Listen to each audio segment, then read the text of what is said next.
This is a showcase of my Minecraft computer. Right now it's calculating Fibonacci numbers, and we're going to run through and see the different pieces of it, and I'm going to give a brief explanation of how it works. Over here in pink is the output. You can see this is binary 55. You can trust me or you can calculate it yourself, but that's 55. Here's the clock, and here's me starting the computer. This handles all the timings for controlling the instruction decoder behind it.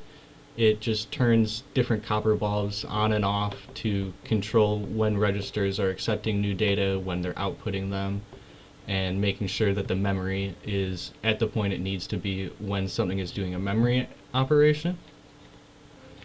Over here in red is the memory.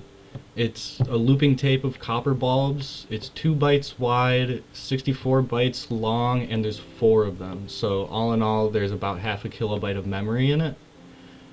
So it just outputted a number, so we're going to go look at that. Looks like it's gotten to 2. That's binary 2. Just below the memory are the registers that are used for programming. These are the 2 registers. Only one of them is used in the Fibonacci algorithm though. I think another number just came through. That's 3, binary 3, just the first 2 bits. And this in blue is our adder. It's just a string of our XOR gates that are together to make a full adder. It's 16-bit adder. Million people have made binary adders in Minecraft. This one was just my design. The magenta block here is the program counter and the instruction register. This is the program counter. The first 3 bits are set, which means that it's on instruction number 7. And behind it, we're going to look at the instruction register. The last 8 bits right there are for the address, and the first 8 with the lamps and the levers here are for the instruction. Behind this is the decoder for the instructions, which tells you which instruction actually gets fired. And this repeater that's off shows you that it's going to be the adder Y command. That's adder Y right there.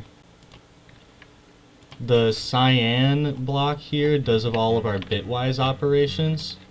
It can do bit shift left and right. It can give you the most and least significant bit, and it can also invert, or it can not the input that you give it. We're going to go back and look at the memory and look what's actually inside the memory, and I'm going to do a little bit of explanation there. We're actually going to jump to a screenshot just so it's easier and everything's not moving around. I have the 0th, the 1st, and the 2nd address marked out. The 1st and 2nd blocks in memory are where the 2 numbers are stored for the Fibonacci algorithm. The 0th one, that's behind the glass there, you can't see all of it. It's just telling the computer to jump to address number 3. So you can program it starting at 0, and then you can run it starting at 0, and it doesn't have to be manually set to jump to 3 first. But the first one, I believe that should be 233, and then address number 2 has 377 in it. So this is where the memory is actually stored, just showing that you can store the memory in there at runtime. It's not just following the program without an ability to write memory itself.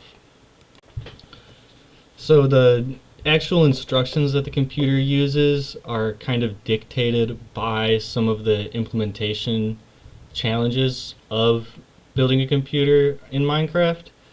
So I use a loop that's the same for every instruction, which is set a register to accept input, trigger another register to output its data, and then disable the first register from accepting input. And as a result, you need multiple operations to do some things that would normally only take a single operation, like adding. So for example, the adder, you have to set the register for its X input, and you have to set the register for its Y input, and then you can do the operation that actually gets the output and gives it back to one of the registers.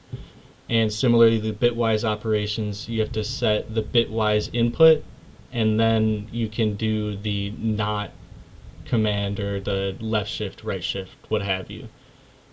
Here's the code that's running on it. This is just from a Python program that I wrote that makes it easier to program the thing, because you have to manually set the memory bits on or off to code it. There's not a very easy way to program it externally yet, and it's pretty standard, except it's adapted to use with this computer. Like I said, you have to set the X and the Y registers for the adder and then get the output all in separate commands, but it's pretty similar to any other very low level Fibonacci algorithm. So just to go over the couple of things that were not my design, because I don't want to take credit where it is not due.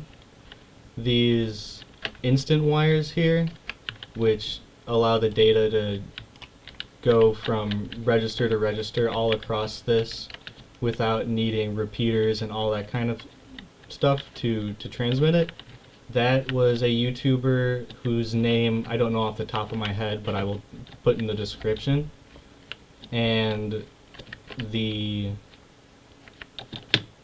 ripple counter here using the cauldrons and the pistons here was also not mine. I believe that was from a Reddit user. I don't know who was the first person to come up with this, but it's pretty old. I found several people using things like this, but everything else was 100% me, and there's definitely a lot of stuff that could be improved, especially in terms of speed, but I am quite proud of the fact that it was just me, my own Redstone knowledge, and my operating systems course in college that ended up with me putting together my own computer from scratch. That is about all I have to show. Thank you for watching, and have a nice day.